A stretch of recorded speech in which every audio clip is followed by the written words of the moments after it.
Terima kasih pemirsa, Anda kembali menyaksikan Zona Bisnis dan kita lanjutkan ke informasi terkait rapat Dewan Gubernur pertama di tahun 2026. Diwarnai isu pertukaran Dewan Gubernur Bank Indonesia pasca mundurnya Jude Agung sebagai Deputi Gubernur Bank Indonesia di tanggal 13 Januari 2026. Apakah hal ini bisa mempengaruhi keputusan Dewan Gubernur dalam menjaga stabilitas sistem keuangan Indonesia? Dan bagaimana sikap perbankan dalam merespon hal tersebut? Kami akan membahasnya bersama Chief Ekonomis Permata Bank, ada Bapak Joshua Pardede. Selamat pagi Pak Joshua. Selamat pagi Jessica. Pak Joshua, di tahun 2026 ini adalah RDG pertama bagi Bank Indonesia. Kira-kira langkah apa yang akan diambil di awal tahun, Pak? Ya, kami melihatnya bahwa di RDG pertama 2026 ini Bank Indonesia diperkirakan akan mempertimbangkan ya untuk mempertahankan suku bunga BI rate di level 4,75% dengan mempertimbangkan bahwa kondisi nilai tukar rupiah di awal tahun ini kecenderungannya mengalami pelemahan ya. Sekalipun memang terjadi pelemahan di sebagian besar mata uang Asia, namun kalau kita lihat secara year to date ataupun month to date di bulan Januari ini pelemahannya sekitar 1,5%-an. Dan juga di samping itu juga kami melihat bahwa ada ekspektasi inflasi meningkat di kuartal pertama tahun 2026 ini terkait dengan low base inflation, inflasi di awal tahun 2025 ya, karena waktu itu pemerintah mengenakan ataupun memberlakukan diskon tarif listrik sehingga itu memberikan dampak low base kepada inflasi di tahun 2025 sehingga makanya inflasi awal tahun ini kecenderungannya akan cenderung meningkat. Jadi kami melihat bahwa karena ada situasi geopolitik dan juga faktor-faktor yang mempengaruhi nilai tukar rupiah dan juga apa namanya di pasar SBN ya, sehingga dan juga ditambah lagi dengan inflasi yang cenderung meningkat di kuartal pertama tahun ini, kami melihat bahwa dalam jangka pendek ini Bank Indonesia diperkirakan masih akan mempertahankan tingkat suku bunganya di level 4,75%. Pak, tapi kalau melihat dengan nilai tukar rupiah yang terus mendekati level 17.000, bagaimana sebetulnya progresnya hingga saat ini? Atau bagaimana nanti kebijakan yang akan diambil oleh Bank Indonesia? Ya, tentunya kalau kita mengikuti bagaimana arah dari stans kebijakan moneter, bauran kebijakan Bank Indonesia, di satu sisi kita melihat bahwa Bank Indonesia akan mempertahankan stans kebijakan moneter yang pro stability, meskipun tidak dan juga dikombinasikan juga dengan bauran kebijakan Bank Indonesia lainnya ya terkait dengan makroprudensial, sistem pembayaran, ini tetap akan akomodatif. Jadi artinya Bank Indonesia akan tetap mengimplementasikan jamu pahit dan jamu manisnya ya, dalam artian bahwa tetap di satu sisi akan mendorong stabilitas nilai tukar rupiah, dan namun juga di sisi lainnya ada bauran kebijakan BI lainnya yang tetap akan mendorong untuk mendukung pertumbuhan ekonomi. Jadi karena kalau kita bicara kalau suku bunganya pun juga dipangkas tentunya dalam jangka pendek ini, tentunya ini akan membuat tadi selisih antara suku bunga Bank Indonesia dengan suku bunga Amerika Serikat cenderung akan mengecil, sehingga tentunya ini akan memberikan tekanan tambahan lagi buat rupiah.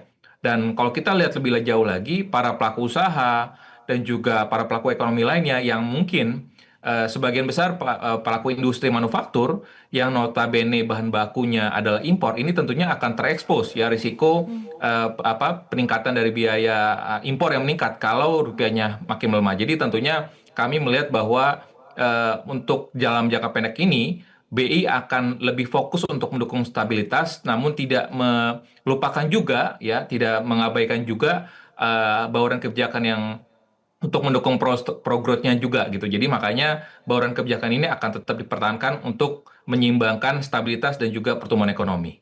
Baik, dalam jangka pendek Bank Indonesia diperkirakan akan terus memperhatikan stabilitas. Pak, memang di titik mana nilai terendahnya nilai tukar rupiah ini akan berdampak pada inflasi dan juga stabilitas harga domestik, Pak? Ya, kalau kita melihat memang secara tahun kalender ataupun secara month to date saat ini kan tingkat depresiasi rupiah masih sekitar di bawah 2% ya, dan ini sebenarnya masih manageable sebenarnya kalau kita bandingkan dengan mata uang Asia lainnya di tahun ini seperti Korean won itu pelemahannya sudah 2,5% ya. Jadi artinya kalau kita lihat sejauh ini Bank Indonesia kecenderungannya akan menjaga stabilitasnya, volatilitasnya.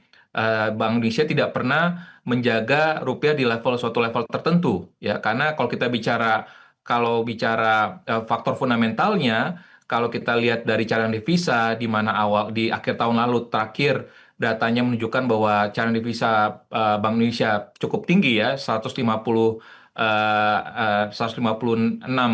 billion US dollar. Lalu juga ada ekspektasi di mana transaksi berjalan kita defisitnya masih terkendali, inflasi pun juga masih dalam range target sasaran inflasi Bank Indonesia, pertumbuhan ekonomi kita pun juga di tahun ini pun juga tetap prospektif. Artinya, kalau kita berhitung secara matematisnya, faktor-faktor fundamentalnya belum ada yang mendukung untuk adanya pelemahan rupiah lebih lanjut. Artinya, kembali lagi kalau kita melihat dari sisi arahnya ke depannya, eh, faktor geopolitik yang kita hadapi saat ini, lalu juga dari geopolitik dari US, lalu juga terkait dengan di Asia Timur, dan juga arah kebijakan suku bunga The Fed, belum lagi juga dengan terkait dengan ketidakpastian defisit fiskal ke depannya, tentu ini masih dalam taraf sentimen, artinya ini akan bersifat sementara.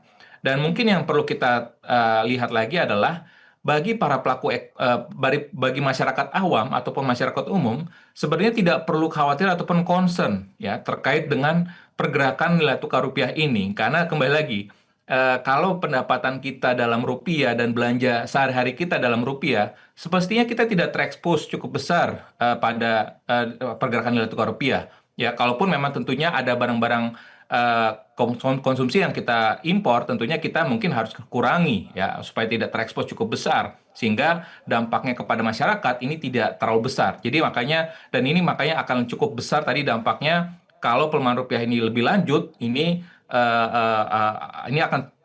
akan berdampak negatif tadi kepada industri manufaktur, meskipun memang pelemahan rupiah ini cenderung quote and quote menguntungkan bagi para eksportir, khususnya eksportir komoditas. Jadi memang kami melihat ke depannya di semester kedua ini bahwa dengan adanya ekspektasi ataupun ruang penurunan dari suku bunga The Fed dua kali di semester kedua tahun ini, dan juga di kemungkinan pun juga ada ruang penurunan suku bunga BI di semester kedua tahun ini, kami tetap melihat bahwa arah fundamental rupiah itu semestinya akan berada di kisaran 16.500, 16.700. Jadi artinya tetap akan di bawah level 17.000 per dolarnya. Pak Joshua, untuk di bulan Januari 2026 untuk cadangan devisa dan juga neraca perdagangan ini masih cukup, artinya untuk bantalan menjaga stabilitas nilai tukar rupiah ke depannya.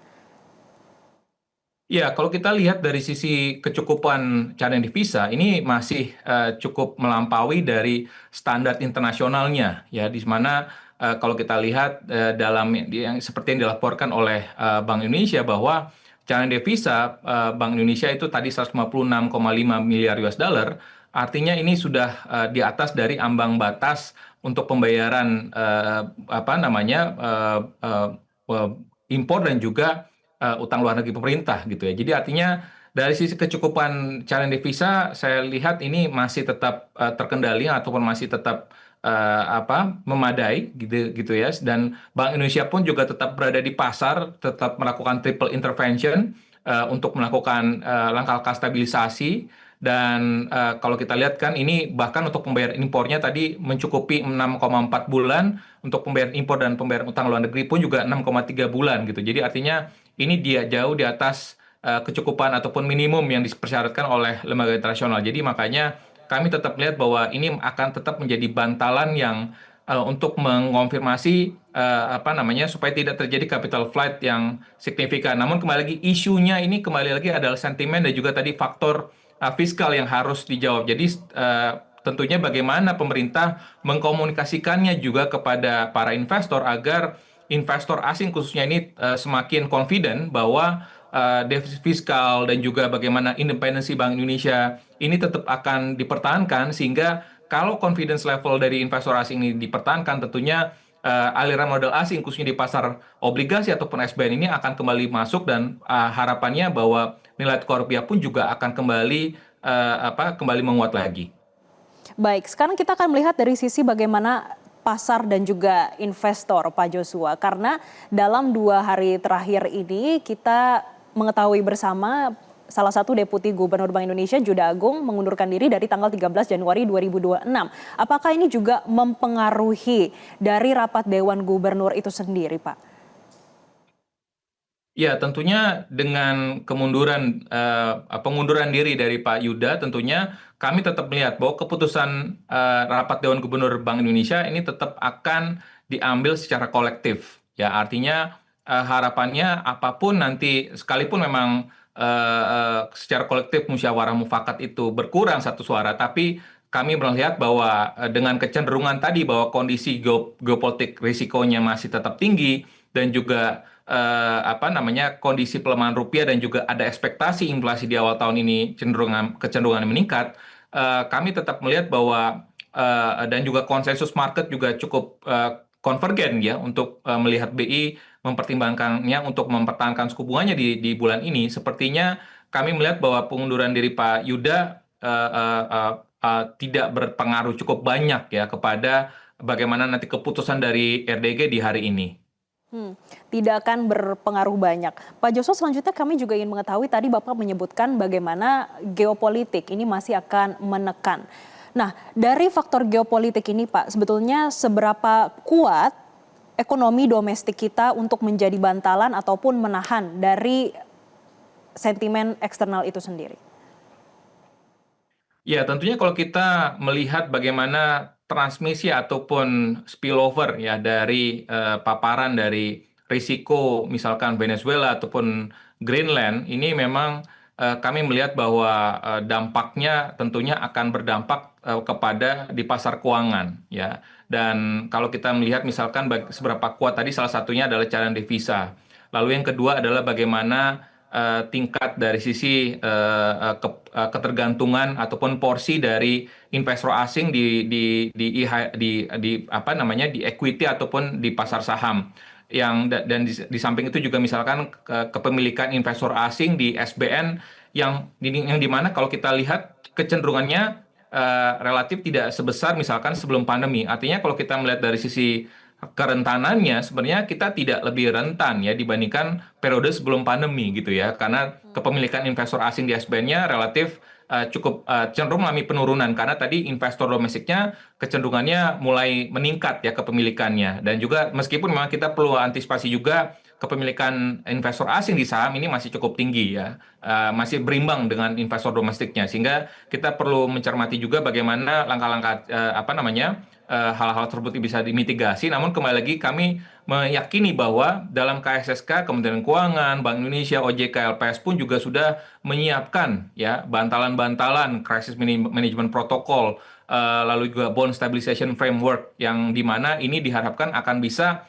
mengelola kalau terjadi shock ataupun gejolak dari sisi eksternalnya dan kalau kita bicara dari sisi dampaknya kepada geopolitik tersebut tadi misalkan, ya mungkin saya lebih worry dampak dari Greenland itu tadi ya, karena ya, di sisi lainnya US ataupun Amerika Serikat ini tetap mengancam dengan menaikkan tarif impor dari barang-barang Eropa gitu ya, sehingga implikasinya adalah tentunya akan bisa mempengaruhi lagi juga bagaimana supply chain perdagangan Indonesia ke negara-negara termasuk juga Eropa dan juga mungkin ke Tiongkok gitu ya sehingga makanya ini yang harus kita mitigasi bagaimana pemerintah perlu mendiversifikasi tujuan-tujuan ekspor Indonesia yang sebelumnya tradisional ke non tradisional agar exposure ya kepada dampak dari perang dagang ini yang masih digaungkan oleh Amerika Serikat ini bisa kita redam dan ditambah lagi juga kita perlu mengencourage ya para pelaku bisnis untuk juga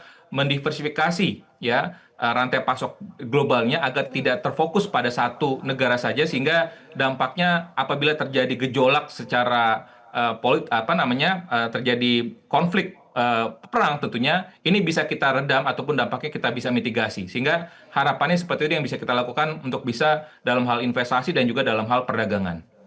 Baik, Pak Joshua tadi di awal menyebutkan kalau memperkirakan Bank Indonesia akan mempertahankan suku bunga acuan di level 4,75%. Kira-kira Pak, di awal tahun 2026 ini, bagaimana transmisi kebijakan moneter di sektor kredit nasional kita? Ya, kalau kita mencermati data OJK terakhir menunjukkan bahwa transmisi suku bunga masih terbilang masih cukup lambat ya karena kecenderungannya di mana perbankan masih masih menawarkan special rate ya kepada deposan-deposannya ya dan ini kalau kita lihat cukup banyak juga didominasi oleh sebenarnya perusahaan-perusahaan BUMN gitu ya, sehingga dan juga sebagian besar korporasi gitu ya. Sehingga makanya ini yang membuat tadi transmisi suku bunga acuan Bank Indonesia yang tahun lalu sudah turun 125 basis point belum terefleksi belum terefleksi dari penurunan suku bunga kreditnya, karena suku bunga depositonya misalkan ini masih relatif tinggi gitu ya, sekalipun memang sudah ada tambahan likuiditas perbankan himbara, misalkan let's say dari penempatan SAL pemerintah sekitar 200 triliun plus 76 triliun, meskipun pemerintah menarik kembali 75 triliun ya, tapi kembali lagi kalau saya melihat bahwa transmisi ini berkaitan dengan suku bunga special rate yang masih ditawarkan kepada korporasi gitu ya, sehingga makanya ini yang mungkin harus kita lihat lagi bagaimana postur ataupun Baik. struktur cost yang dimiliki oleh perbankan ini harus diperbaiki sehingga transmisinya ke depannya akan bisa lebih cepat lagi ya, sehingga kalau transmisinya lebih cepat tentunya harapannya ini bisa memicu juga permintaan, meskipun memang kembali lagi suku bunga bukan menjadi salah satu faktor pendorong. Kalau suku bunga turun berarti langsung permintaan kredit ini meningkat ya, karena yang Baik. terjadi adalah yang mungkin harus didorong adalah bagaimana permintaan kredit itu sendiri dari sisi kinerja sektorilnya harus diungkit dulu ya, karena dengan adanya kinerja yang meningkat tentunya permintaan kredit pun juga akan menyambut juga penurunan suku bunga kredit. Baik, terima kasih Pak Joshua Pardede selaku Chief Economist Permata Bank sudah memberikan insight-nya bagi pemirsa Zona Bisnis Metro TV. Dan pemirsa, Zona Bisnis akan kembali usai jeda headline news pukul 10 waktu Indonesia Barat. Tetaplah bersama kami. Download Metro TV Extend sekarang.